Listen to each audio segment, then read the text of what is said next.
programa.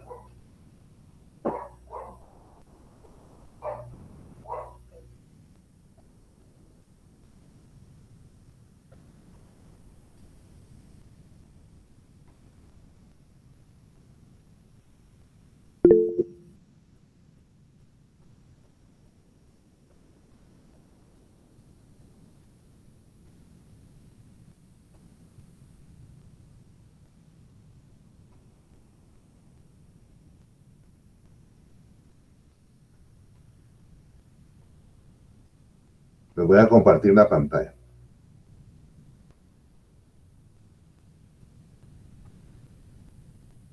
¿Qué tal, Carlos? ¿Cómo está? ¿Todo bien? Cubriendo Bien, ahí, bien, cubriéndome los bien. minutos. ¿Qué manda? Cubriendo, le digo, con los minutitos que me atrasé. Ah, claro, sigue ahí dándoles ahí unos detalles a los compañeros ahí. Ah, vaya, pero no lo interrumpí, quería decir más cosas.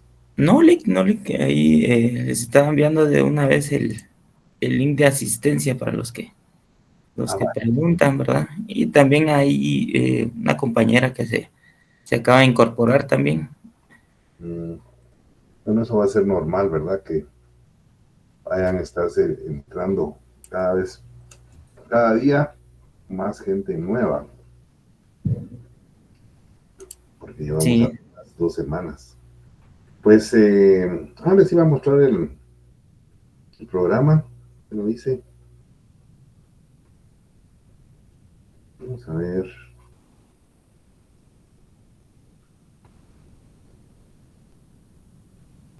Les estoy compartiendo, sí les estoy compartiendo. Entonces les muestro. Como les digo, dijeron del 6 al 28 de febrero, ¿verdad? Es decir, que durante el mes de febrero van a hacer los exámenes, pero en el peor de los casos, que fueran, digamos, tipo 10 o 6 de febrero, estamos hablando que nos quedarían la clase de hoy y otras 3 clases más, poco más o menos, para cubrir esto. Miren, todo es lo que es la primera unidad, el hombre y la cultura. Hasta ahorita vamos desarrollando eh, las etapas y leyes del desarrollo del hombre. Estas los hemos visto con los cuadros que estuvimos mostrando que aparecen en el libro, ¿verdad?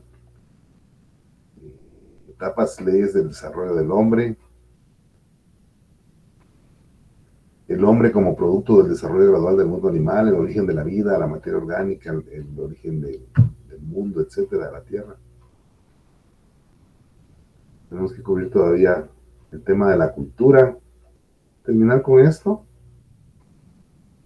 el tema de la cultura y el concepto de cultura que vemos dentro del curso, vemos algo sobre los acuerdos de paz, los acuerdos de identidad que son parte de los acuerdos de paz, y con eso terminaríamos esto. Pero sobre todo esto es lo que se va a evaluar en ese primer examen parcial. Entonces ya hay que ponerle, como ir agendando las actividades, ¿verdad? Y el estudio y el material, etcétera.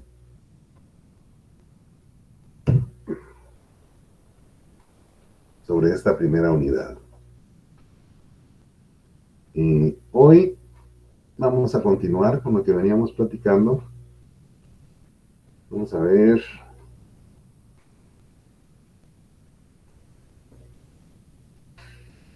sobre la hominización, era lo que nos veníamos desarrollando.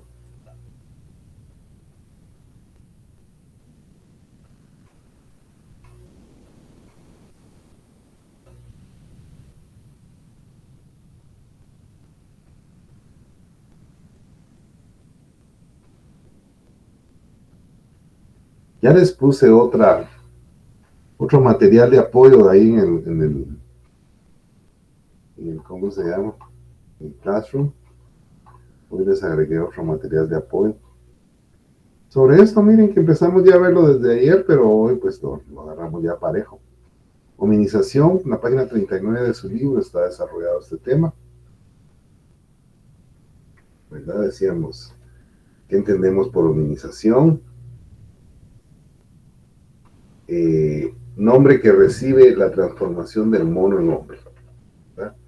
Este es lo que, los que nos muestra este esquema. Al inicio un mono y concluir con un hombre y todo ese proceso de cambio. Eso es hominización, ese proceso de transformación de mono en hombre.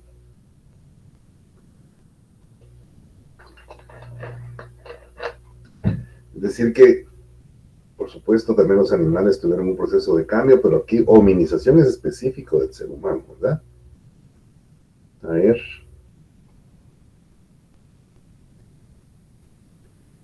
Entonces, hay que recordar eso, ¿verdad? ¿Por qué hominización? Porque tiene que ver con todos los homínidos. Cada uno de estos seres que aparecen ahí en ese cambio son llamados homínidos, ¿verdad? Pues lo digamos como lo digamos, con las palabras que utilicemos, recordar que sí es es ese proceso de transformación del mono en hombre. De una forma animal a una forma actual.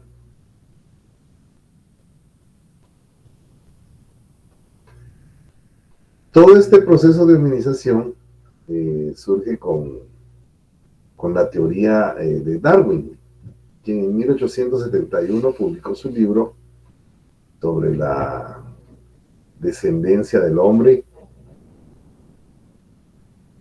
de dónde viene el ser humano, y lo plantea como un proceso gradual de cambio, la hominización. Pues la hominización, ese discurso sobre hominización surge con Charles Darwin, ¿verdad? Él fue el quien por primera vez menciona esto. Y lo hace con una serie de fundamentos. Él es un científico, ¿no?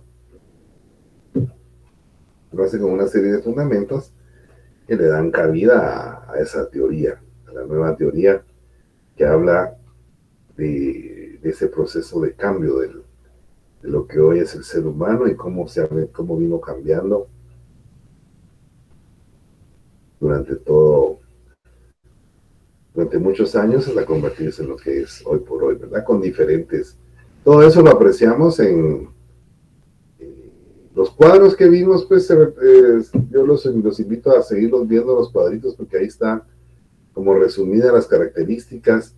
Habla del Pithecanthropus, del Homo sapiens, del hombre de Neandertal, etcétera, las características que tenían, cómo era el ambiente, etcétera. Entonces ahí nos lo va mencionando todo ese proceso de hominización, ¿verdad? En los últimos cuadros que vimos ya se presenta más específico sobre el hombre en sí, ¿verdad?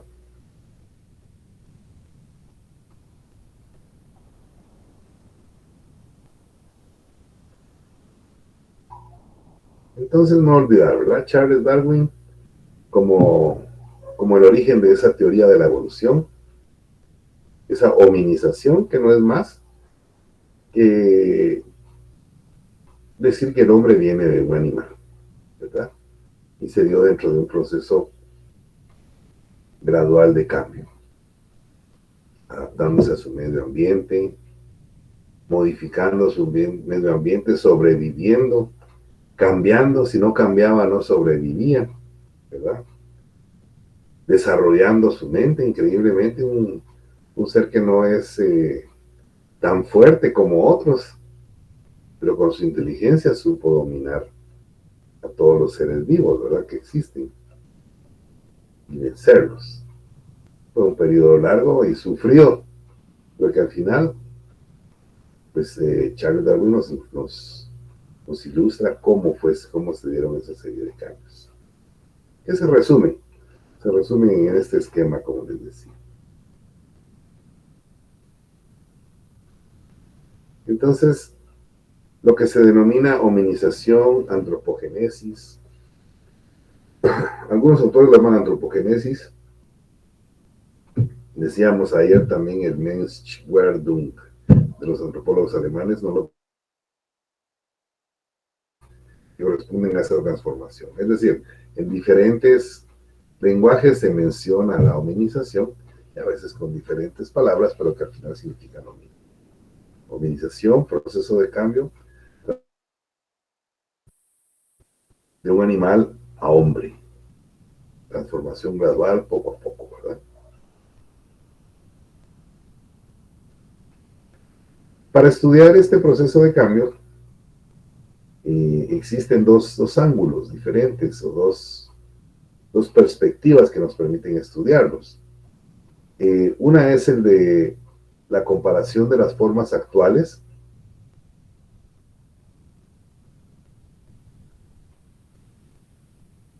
y el otro es la paleontología.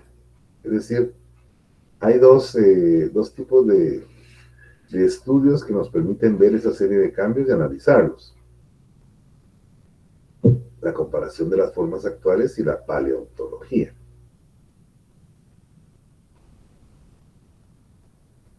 Esto no hay que olvidarlo, ¿verdad? Porque es importante. Enfoques del estudio de organización, el estudio de las formas actuales y la paleontología. ¿Qué son estos? ¿Qué consiste cada uno de estos? El método paleontológico es aquel método este método intenta, mediante el exclusivo examen de las formas fósiles, reconstruir el árbol genealógico del hombre. Los paleontólogos son aquellos que se dedican a descubrir, guardar y conocer e interpretar diferentes evidencias físicamente existentes y que a raíz de los estudios que han hecho y todas las investigaciones que han hecho, se tienen osamentas, esqueletos completos de animales que fueron en una época de una forma, luego en otra forma, y el ser humano en sí también, ¿verdad? Pero permítanme un segundo.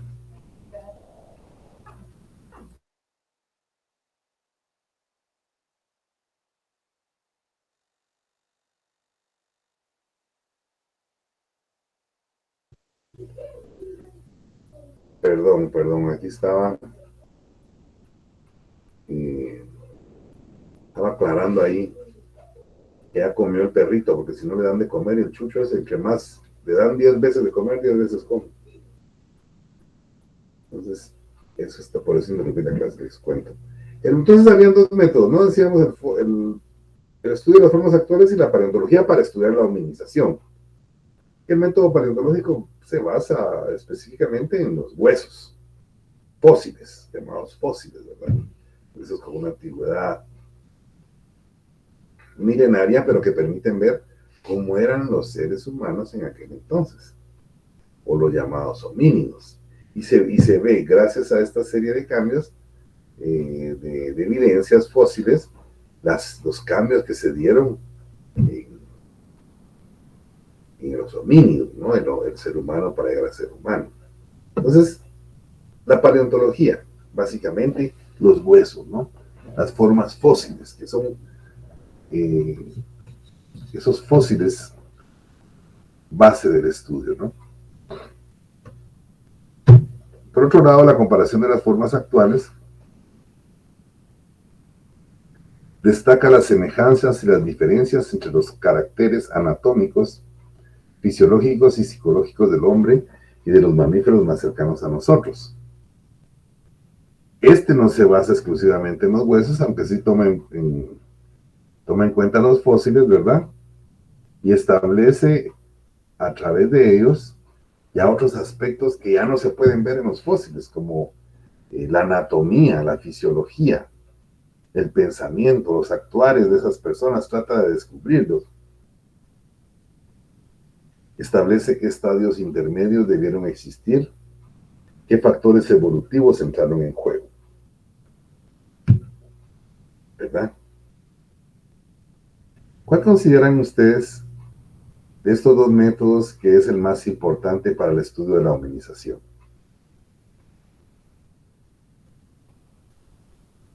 La comparación de las formas actuales o el método paleontológico, el método que se basa en el estudio de los fósiles y la comparación de formas actuales que toma en cuenta otros aspectos además, no simplemente los fósiles.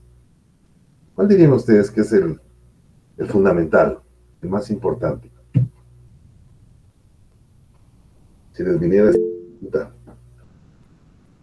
Vamos a ver, por aquí creo que escribieron. Salvador de Jesús Ortiz Girón ha levantado su mano. A ver. Buenas tardes, licenciado. Y pues mi opinión sería, bueno, las dos se complementan, ¿verdad? Pero desde los inicios siento que la paleontología, ¿verdad? Porque es donde descubrieron los fósiles y, bueno, los esqueletos de los antiguos hombres. Muy bien. Pero es importante lo que dice, se complementan. Usted considera que los fósiles son los primeros, ¿no? Así fue como descubrieron. Aquí nos escribe Rocío, ¿será que podrían ser las dos? Porque dan diferentes perspectivas, dice. ¿Alguien más que quiera opinar al respecto? Fíjense que, sí, en efecto,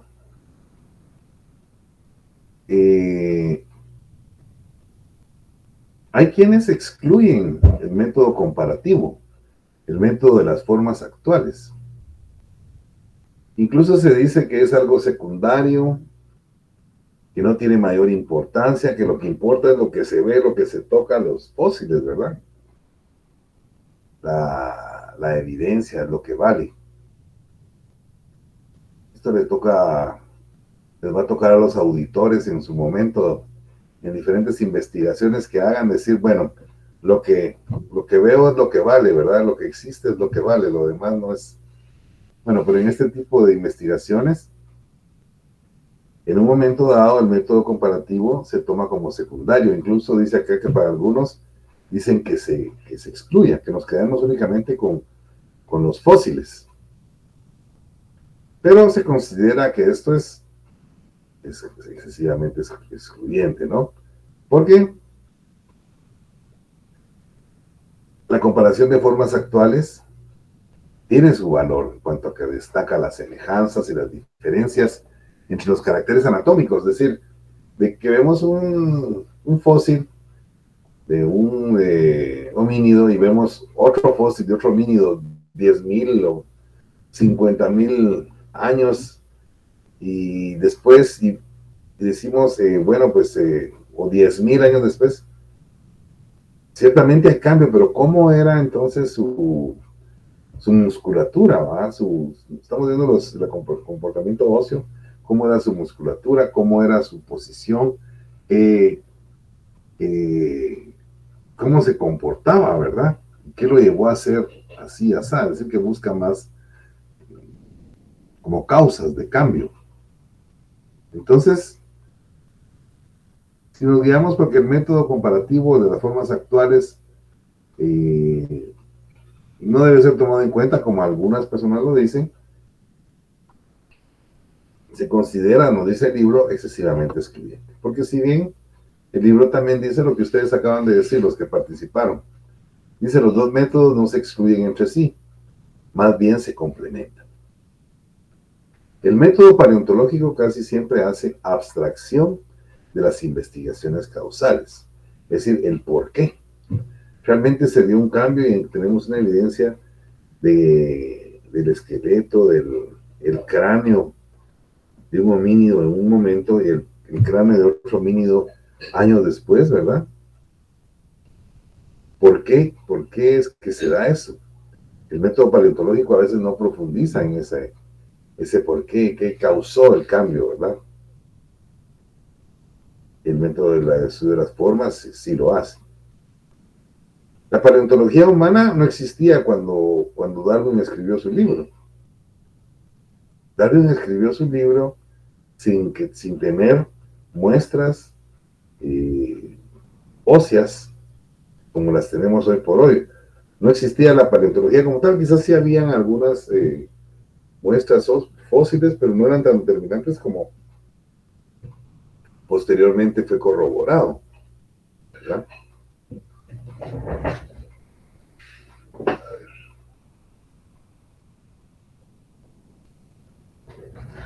Perdón, estaba jalando un librito ahí.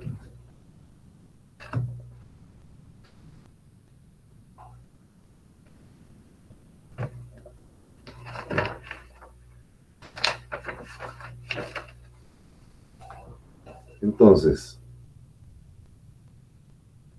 todos esos cambios los explica de mejor forma el método comparativo, el método de las formas actuales, ¿verdad?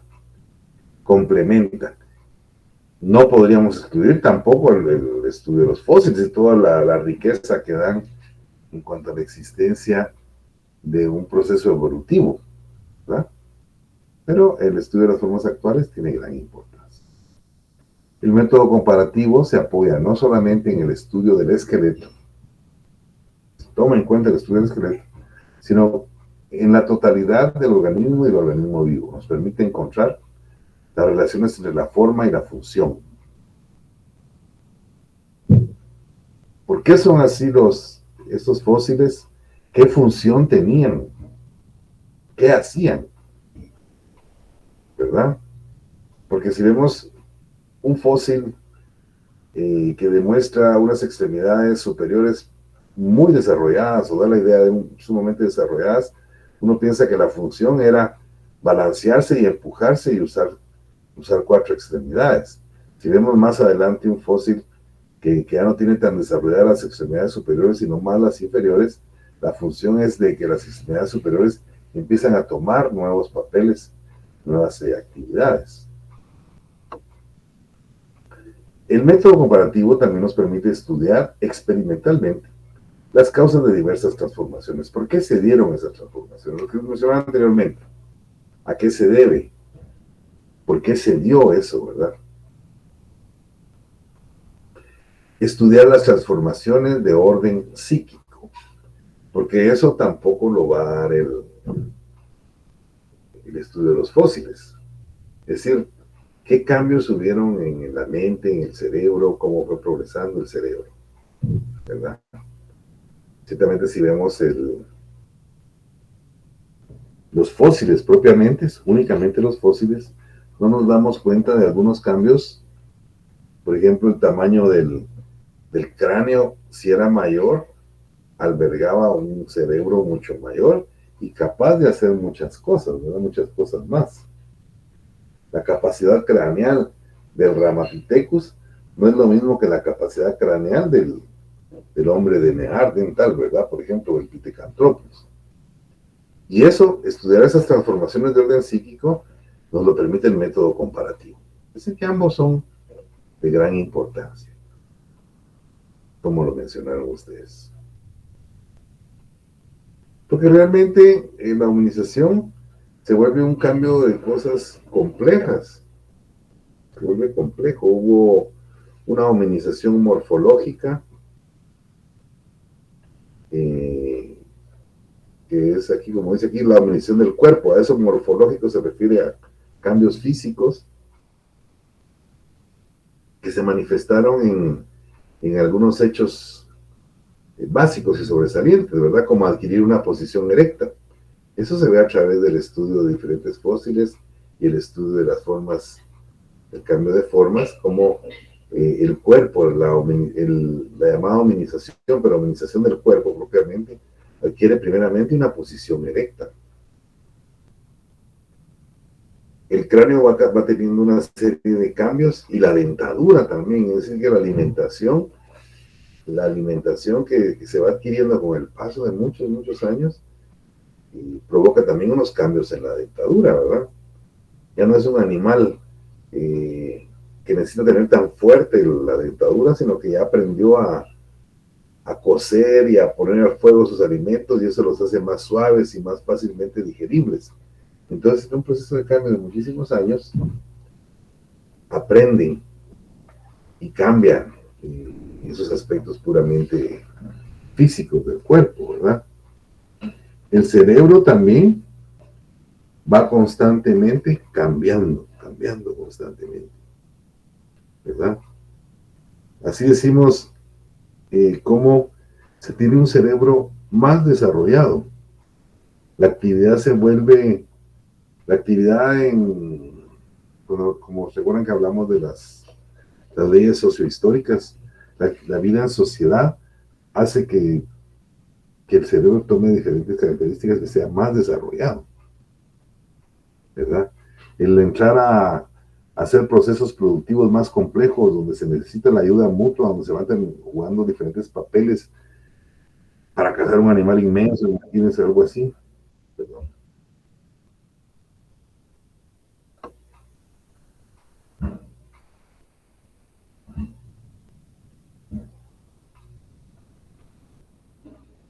Vamos a...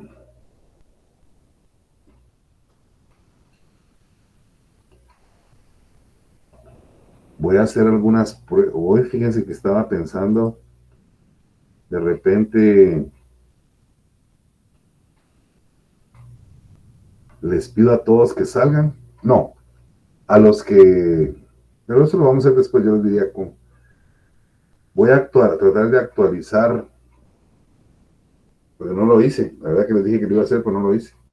Actualizar los datos que tengo de todos los estudiantes y los que han tenido que pedir permiso para entrar, y que hoy se los he tenido que dar, miraríamos si... Pero primero terminemos con esto que estamos platicando acá sobre la hominización. Se me vino a la mente porque ahorita un estudiante pedía ser admitido y no debería ser, ¿no? Todos los estudiantes son bienvenidos, no deberían tener eso. Entonces, 3 hechos fundamentales: posición erecta, una nueva forma del cráneo y la dentadura, y un desarrollo del cerebro propiamente, ¿verdad? Cerebro cada vez más desarrollado, ¿verdad? El hombre ya que usaba instrumentos y herramientas no es el mismo que no usaba nada, eso lo era un recolector. El homínido, el Pithecanthropus, que ya empieza a usar instrumentos diferentes y empieza a vivir en sociedad, incluso empieza a desarrollar la ganadería y la agricultura de una forma primaria, primitiva, si ustedes quieren, no es definitivamente el mismo, ¿verdad? Entonces, se dan una serie de cambios dentro de esa hominización morfológica o del cuerpo, representativos de cada una de esas épocas.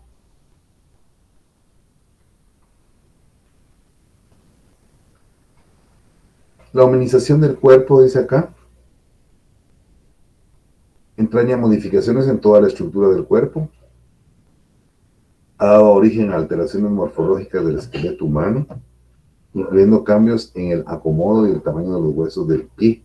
Hasta el pie va cambiando, porque si se toma una posición erecta, y antes se usaban nosotros las manos, digamos, para movilizarse, ya el pie tiene que tener una mayor potencia. Miren cómo los pies hoy por hoy son pequeños, pero nos sostienen todo el cuerpo y nos permiten hacer cualquier movimiento. La cadera también tuvo un proceso evolutivo. Las rodillas,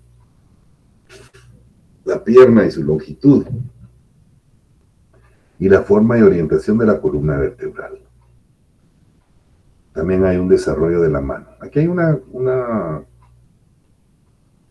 pequeña oración que dice: la mano no es solamente el órgano del trabajo, sino que es también el producto de este. La mano no es solamente el órgano del trabajo, sino que también el producto de este. ¿Cómo interpretarían ustedes esta oración? La mano no es solamente el órgano del trabajo, sino que también es el producto del trabajo. Si alguien les dijera a ustedes, ¿a qué se refiere eso? Explique, por favor, qué significa. Estamos hablando del desarrollo de la mano, ¿no? Y decimos, la mano no es solamente el órgano del trabajo, sino que también el producto del trabajo. Me imagino que es como la evolución, el desarrollo que ha tenido conforme el paso del tiempo. Porque va agarrando como, no sé, experiencia. Y entonces va descubriendo de alguna manera como una forma de adaptarse. Sí, en efecto, vamos a hablar de la importancia del trabajo en todo ese proceso evolutivo, en toda esa hominización. Entonces dice, la mano es el órgano del trabajo porque con la mano trabajamos. Es gracias a las manos que hacemos un montón de trabajos, o la mayor parte de los trabajos, ¿verdad? Y así que la mano es el órgano con el que trabajamos. ¿verdad? Claro que hay casos, pues personas que han perdido sus brazos o han perdido un brazo y siguen trabajando, pero la mano es en sí con lo que trabajamos. Así, con la mano es con las que metemos un clavo y un martillo, nos ayudamos con un martillo a meter un clavo, o cortamos un pedazo de madera con un serrucho, o, o pintamos una obra de arte, un cuadro, o tocamos un piano, una guitarra. Pero a eso se refiere cuando la mano es solamente el órgano, no es solamente el órgano de trabajo, sino que también es el producto de este. Gracias al trabajo y los diferentes trabajos, la mano fue cambiando en esos miles de años, ¿verdad? La mano fue cambiando y fue cambiando poco a poco. Entonces, la mano es el órgano del trabajo porque con él trabajamos, y también es producto del trabajo porque la mano fue, como usted lo dijo muy bien, fue cambiando y evolucionando con el tiempo.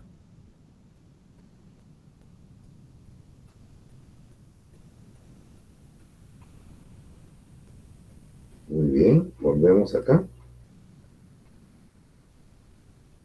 Entonces, esto en cuanto a la hominización morfológica u hominización del cuerpo, ¿verdad? Posición erecta, cambios físicos, pero también hay otra hominización, nos dice el libro. Recuerden que mencioné esto en estas presentaciones, que también tengo la intención de compartírselas a través del Classroom. Les pongo normalmente al inicio en qué página del libro pueden ir y encontrar el tema, ¿verdad? Por si ustedes lo quieren ampliar un poco más. En este caso, en la página 39 de su libro, aparece eso desarrollado, ¿verdad? A partir de ahí, aparece eso desarrollado. Entonces, hay otro tipo de hominización, que es la llamada hominización de la mente, ¿no? Psíquica, del espíritu. Entonces, ahí dejamos de hablar de esa serie de cambios físicos, ¿verdad? Empezamos a hablar de la evolución puramente mental, ese avance mental de desarrollo. Había algo muy interesante en el video que vimos ayer, que decía que el hombre no necesariamente tiene que ser inteligente, porque la evolución es adaptarse. Y hoy por hoy, con tanta máquina que nos va haciendo de todo, a veces no necesitamos ser más inteligentes, solo saber usar la tecnología, ¿verdad? Que nos permite, no tenemos que entender cómo es que funciona, sino solo nos permite hacer una serie de cambios. Yo por lo menos no soy mecánico, no sé cómo funciona mi moto o mi vehículo, pero sí sé que si me monto a él y lo sé utilizar, me lleva más rápido a cualquier lugar, ¿verdad? Entonces, hay una evolución psíquica. La evolución psíquica mental relacionó poco a poco con un conjunto de transformaciones de orden social y cultural, y gracias al pensamiento, el lenguaje y la vida en sociedad. El hombre se elevó por encima del plano de la simple evolución orgánica. El hombre tiene eso. El hombre tiene eso. Todas las especies solo se adaptan al medio. El hombre adapta el medio a sí mismo. Entonces hay varios aspectos de gran importancia, como la vida en sociedad, la cultura que se va adquiriendo, el pensamiento y su desarrollo, el lenguaje como forma de comunicación, como un elemento valioso para la vida en sociedad, para ponerse de acuerdo, ¿verdad? Que permiten ese desarrollo psíquico, esa hominización del espíritu, de la mente, y que es de gran importancia, ¿verdad? De mucha importancia.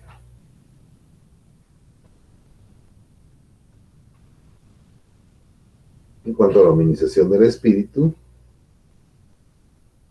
recalcamos acá, ya para terminar, que las especializaciones en la anatomía del cerebro humano, responsables de nuestros rasgos cognitivos y conductuales únicos, han evolucionado en un periodo de tiempo entre 6 y 8 millones de años.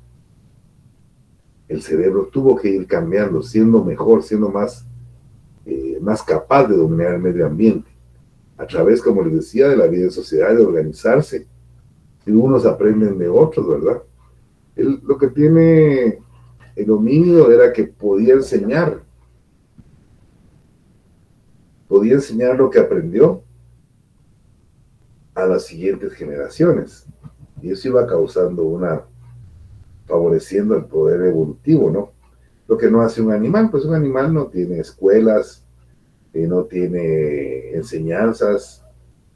Vamos a ver cómo se da esa enseñanza más adelante, cómo se da ese trasladar conocimientos de una generación a otra que poco a poco van haciendo a la persona más, al homínido más capaz, ¿verdad?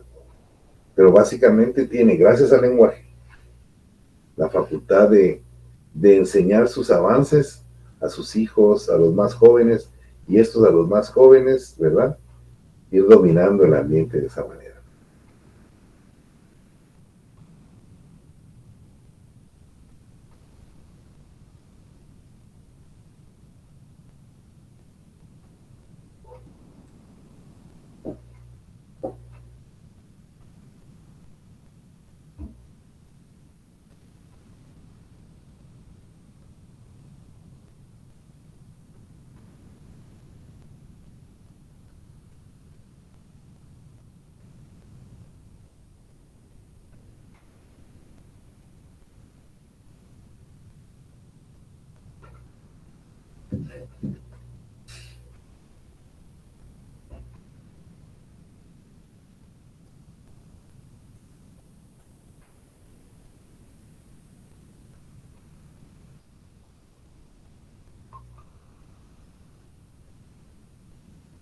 Un videito de 2 minutos.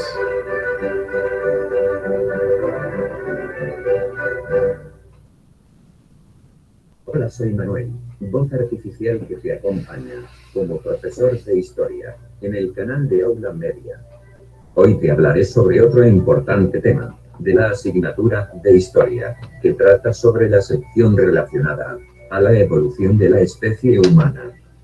El proceso de hominización. A través de la historia, las sociedades han planteado diversas teorías sobre el origen y desarrollo de la especie humana. Los restos encontrados en distintas partes del mundo son registros históricos que ponen en evidencia su proceso evolutivo y su capacidad de adaptación al medio. Los primeros homínidos aparecieron en África hace unos 5 millones de años. Desde entonces se sucedieron distintas especies, algunas de las cuales convivieron durante algún tiempo hasta que una de ellas se impuso sobre otras por un proceso de selección natural. El significado de homínido se define como la familia de los primates que incluye a todos los tipos de humanos y protohumanos vivos y extintos. A lo largo de este proceso evolutivo se produjeron los siguientes cambios: la postura erguida y la marcha bípeda, es decir, la posibilidad de caminar sobre las piernas. Esto hizo posible que las manos quedaran libres. El pulgar, oponible, posición que permite tocar las yemas de los demás dedos. Esta característica permite a los seres humanos agarrar objetos y fabricarlos con más facilidad y minuciosidad. El tamaño del cerebro más grande y más complejo, que permitió, por un lado, grandes avances culturales y técnicos, y, por otro, hizo posible el surgimiento del lenguaje. La disminución del tamaño de los dientes y de las mandíbulas y los cambios en la estructura de la cara con la aparición de la frente plana y del mentón. La capacidad creativa de los homínidos, que les permitió producir objetos útiles para determinadas funciones e intervenir en la naturaleza. Sigue aprendiendo sobre historia, comparte y suscríbete a nuestro canal.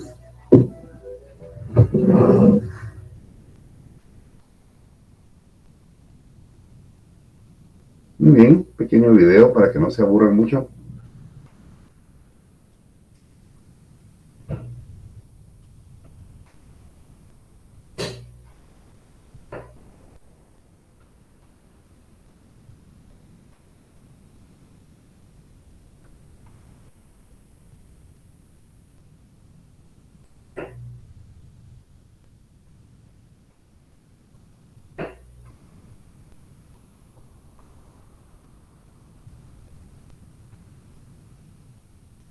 Permítanme, estoy buscando otra mi presentación que tengo por acá.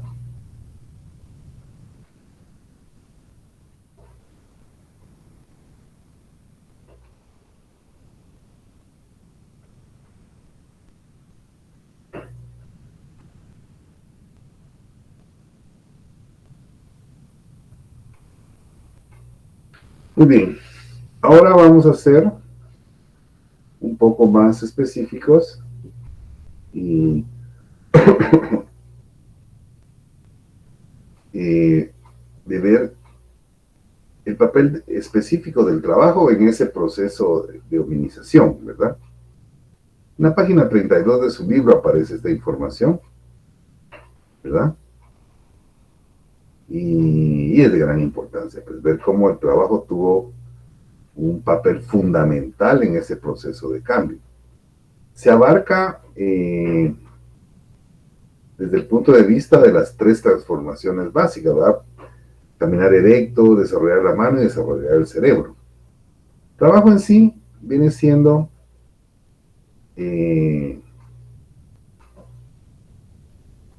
un gasto de energía. En términos generales podemos decir que el trabajo es un gasto de energía humana para conseguir algún fin, un fin consciente, reconocido, ¿verdad? El trabajo analizado en ese proceso evolutivo es visto de una forma simple, perdón, se me está yendo muy rápido esto.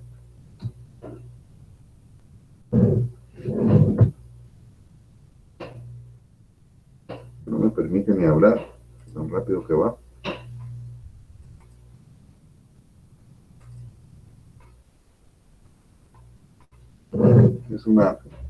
Tiene como movimiento esa presentación. Se va demasiado rápido. Como les decía, básicamente vamos a ver en estas diapositivas cómo es que el trabajo tiene una parte fundamental en el proceso de transformación del mono, ¿verdad? Aparece en la página 32. Entonces, trabajo en sí, así en términos bien generales, es entendido el trabajo en ese proceso evolutivo como esa energía que se gasta para la consecución de algún fin conscientemente reconocido, ¿no? Es un fin orientado a satisfacer necesidades. Entonces, a eso le llamamos trabajo. El trabajo hoy por hoy, pues ya es algo más sofisticado con todo el desarrollo de la producción que existe. El trabajo, pues ya es un elemento básico entre los factores productivos, ¿no? Es la mano de obra necesaria para el proceso productivo, que acompañado del capital, los recursos naturales, ¿verdad? La tierra, la organización empresarial, etcétera, conforman todos esos elementos que van a convertir una materia prima en un producto terminado, ¿verdad? Y cosas de lo más complejas se dan en ese trabajo, pero visto de una forma así bastante simple, como lo pintamos acá, es esa energía humana gastada en la consecución de algún fin, un fin que está conscientemente reconocido, ¿verdad?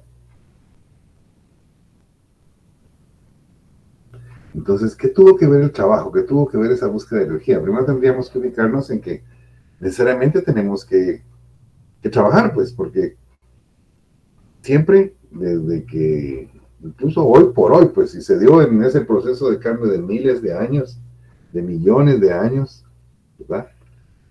Miles de millones de años, que fue cambiando a los seres humanos tanto física como psíquicamente, una hominización morfológica como una hominización espiritual, si se dio, se sigue dando, pues, porque el trabajo viene siendo como la búsqueda de satisfacer necesidades. Y hoy por hoy, pues, nosotros también al levantarnos tenemos que buscar de qué manera satisfacemos nuestras necesidades, de todas las necesidades que se tienen, pues las básicas y las no básicas, y eso se logra a través de hacer un trabajo, como movilizarse implica levantarse, ir a buscar un medio de transporte y llegar al lugar donde tiene que ir uno, o sentarse a conectarse y hacer la comunicación vía internet, etcétera, ¿verdad? O buscar comida, que en aquel tiempo era pues un poco más dramático de buscar alimentación. Nosotros pues tendríamos que ir a la tienda a comprarla. Pero el trabajo es algo que se manifiesta como una necesidad constante.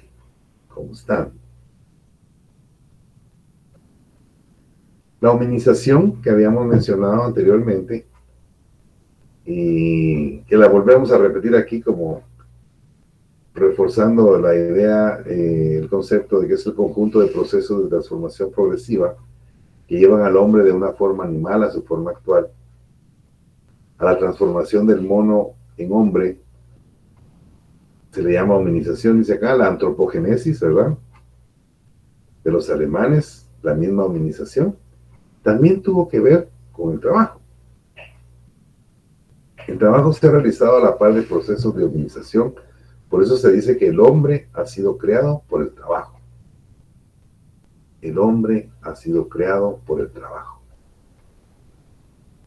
Si todavía hoy por hoy, sin que eso sea un proceso evolutivo, podemos ver como una persona que se dedica tal vez a la agricultura o a la albañilería, que maneja una piocha o una pala y que hace constantemente ese tipo de trabajos porque ese es el trabajo que conoce, que sabe hacer, que es un trabajo fuerte. Vamos a comparar a esta persona con alguien que está todos los días trabajando en una computadora, que está manejando papelería. Definitivamente las constituciones de las personas son muy distintas, ¿verdad? Sin que esto implique evolución, porque estamos hablando de un periodo de vida, ¿verdad? Pero en un periodo de miles de millones de años, ¿verdad? O millones de años simplemente. El hombre ha sido creado por ese trabajo. Esas actividades que ha hecho el ser humano lo han venido convirtiendo en lo que es actualmente. Por eso se dice el hombre ha sido creado por el trabajo, ¿verdad? Entonces, como les mencionamos anteriormente, básicamente 3 etapas de hominización: caminar erecto, el uso de la mano y el desarrollo del cerebro. Donde en cada una de ellas, el trabajo, esa energía gastada en la búsqueda de satisfacer necesidades básicas y no básicas, ¿verdad? En cada una de estas, caminar erecto sobre la mano, el trabajo tuvo que ver fundamentalmente, ¿verdad? Por eso es que el hombre fue creado por el trabajo. Si estos son los aspectos de cambio de un homínido, de un mono que se transforma en hombre, en cada uno de ellos el trabajo tuvo que ver. Veamos una por una. El caminar erecto. Voy a tratar de agrandarlo un poquito más. El caminar erecto. Derivado de asignar a las manos funciones cada vez más amplias por el trabajo, por las necesidades que había que hacer, los antropóides se vieron secuencialmente en las siguientes situaciones. La eventualidad de caminar erecto, la regla de caminar erecto, la necesidad de caminar erecto, ¿verdad?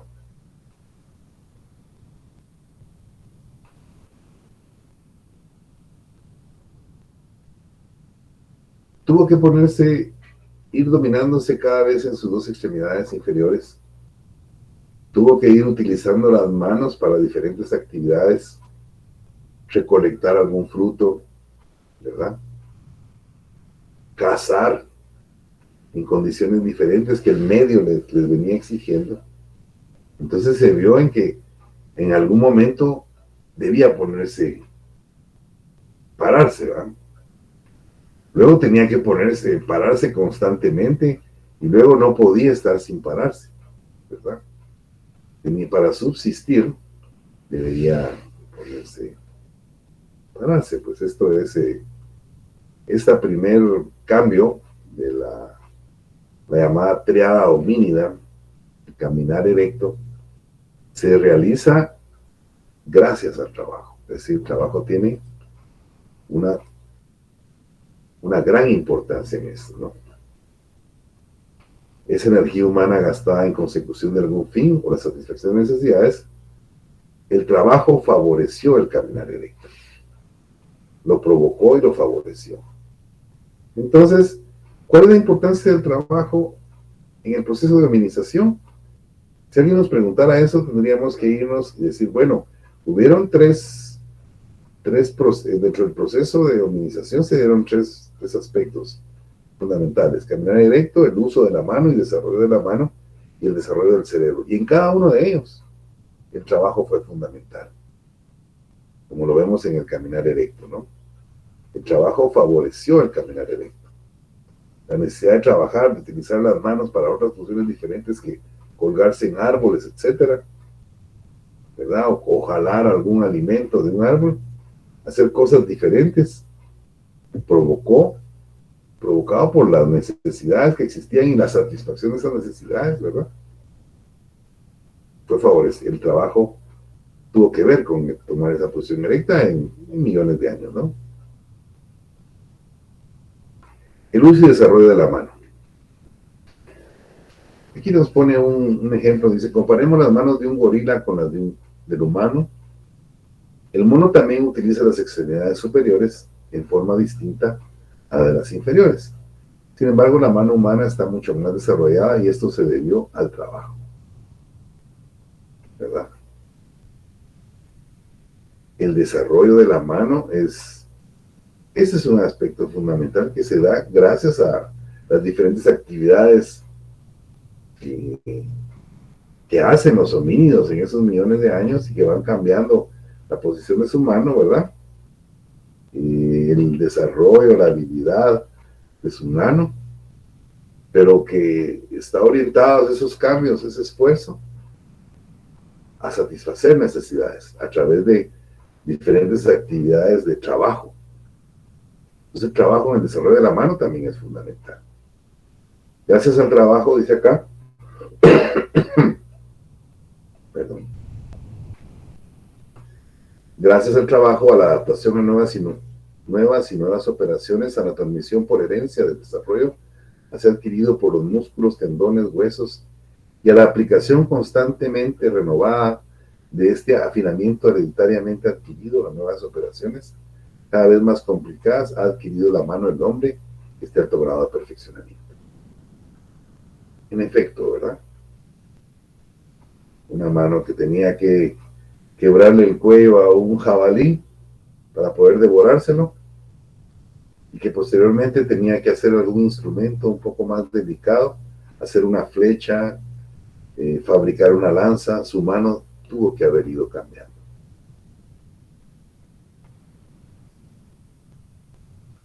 Y aquí está de nuevo la cuestionante, que ya no la explicamos y que ya la comentamos. La mano no es solamente el órgano del trabajo, porque es gracias a la mano que trabajamos, ¿no? Sino que también es el producto del trabajo. Es decir, la mano fue cambiando constantemente con el trabajo. Y dice acá, la frase anterior se explica en el sentido de que la mano hace desde trabajos sencillos hasta obras de arte. Pero a través de los miles de millones de años y el trabajo también, la mano también fue transformándose. Es interesante cómo interpretamos esta oración, hicieron los que participaron. La mano cambió por el trabajo. Entonces ese desarrollo de la mano como una segunda etapa y fase de la hominización se dio fundamentalmente gracias al trabajo.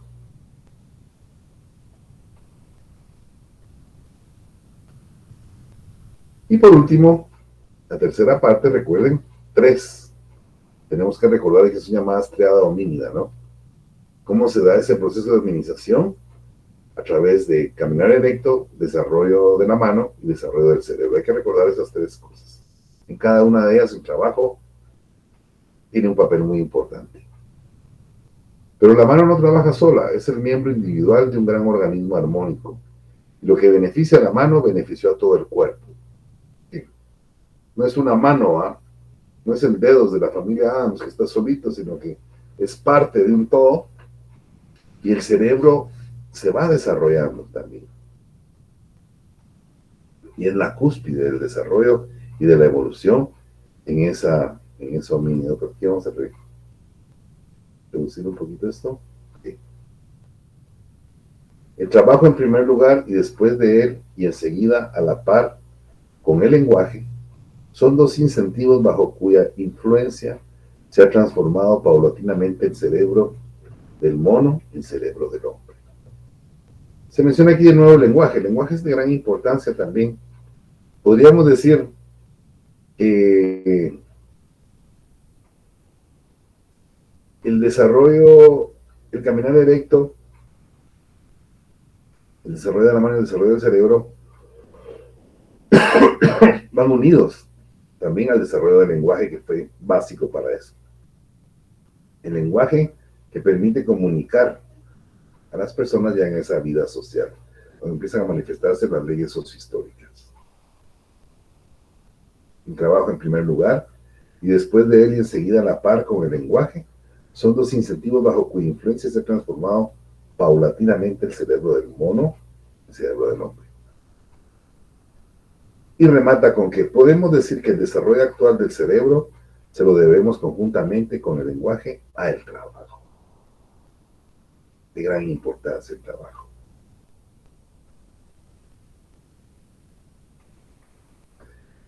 El trabajo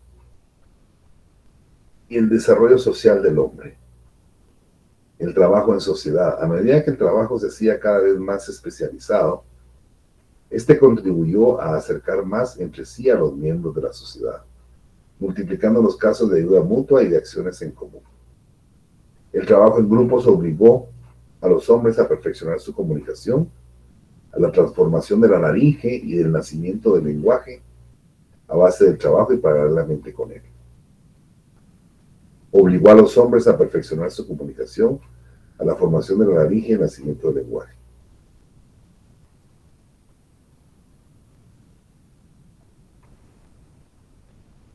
Entonces, la vida social de gran importancia para ese desarrollo. Como mencionamos en una clase anterior, el hombre no sería lo mismo, hoy por hoy, si hubiera vivido aislado, ¿no? Somos seres sociales por naturaleza.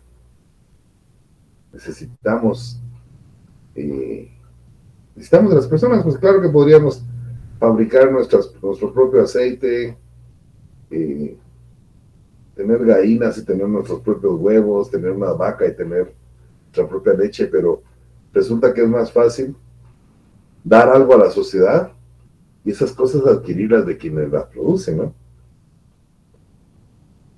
Y en lo que damos a la sociedad, el servicio que damos, pues también es compensado a través de un salario. Aquí terminamos con esta diapositiva con unas imágenes de un gorila en un zoológico, creo que es alemán, que increíblemente marca toda la tendencia a mantenerse de pie, mantenerse en las dos extremidades inferiores, y así se maneja. Pues me han tomado esas fotos, que es algo extraordinario, es un caso pues especial. Miren cómo tiene desarrollados sus brazos, pues este no ha cambiado, no ha evolucionado ni nada, pero ya tiene la tendencia a pararse, porque ve la necesidad de pararse quizás, para distinguir mejor su ambiente.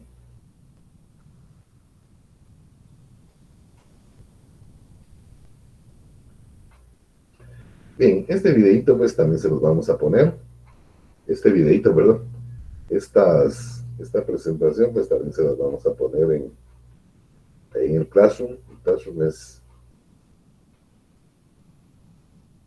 de gran importancia.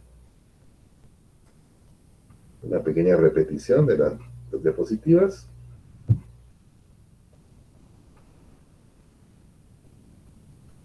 A modo de recapitulación, no obstante que se las vamos a dejar ahí a la mano, ¿verdad?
Lick tiene apagado su micrófono.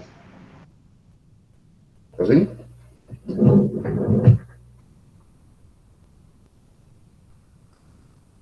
No, fíjense que sí está prendido. Lo que pasa es que les estaba pasando. Esta es la misma presentación. Creo que se las estaba pasando así. Como tiene movimiento, ¿ah? De nuevo. Pero ya más rápidamente. Pero sí estaba. A propósito, no estaba hablando. Oye, gracias siempre por avisarme. Valoro mucho que me digan eso, porque a veces sí se me va la onda y no pongo el micrófono, pero hoy sí no. Hoy sí era a propósito. Gracias.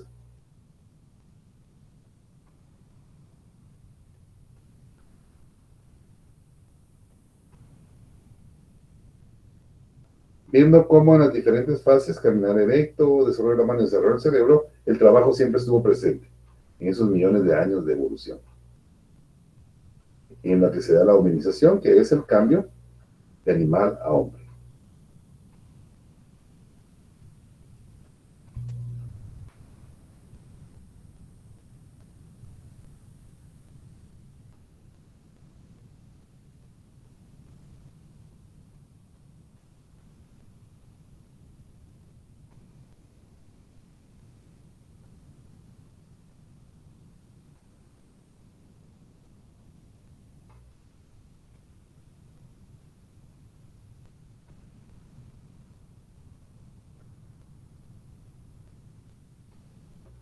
Era como una recapitulación de todo lo que hemos estado hablando. Una rápida recapitulación, como les decía, no obstante, este material se los voy a proporcionar, ¿no? No es más que un resumen tomado del libro.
Bien, aquí hay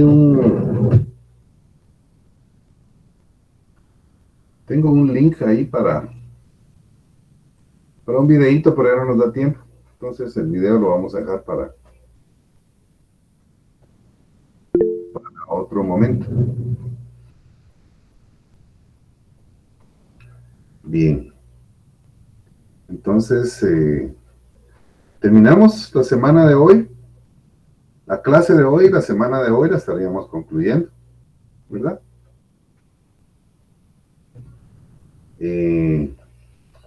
Mire, Carlos, yo me voy a ir a tratar de actualizar los alumnos del otro salón para que no tengan que estar solicitando admisión. A ver cómo me va, tal vez los entretiene unos minutos Está bien, Lick. en lo que yo llego. Muy bien. En este curso también hay un par de alumnos que están con el mismo problema, Lick. Sí, pero aquí este ya no lo hice y no me quise meter a hacerlo así rápidamente que de repente me confundo. Sí, Pero pues. como en el otro salón sí me voy a tomar unos minutos Ah, va. Está bien, Lick, yo les comento ahí.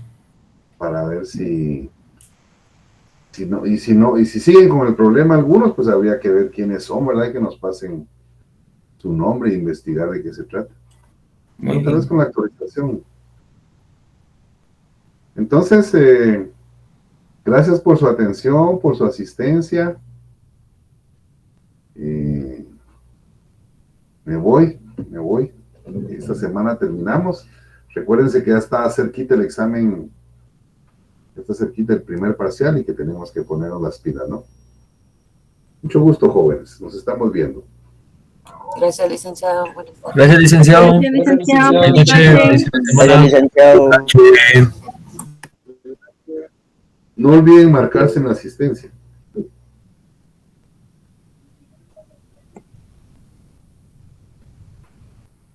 Gracias, licenciado. Feliz noche. Nos vemos.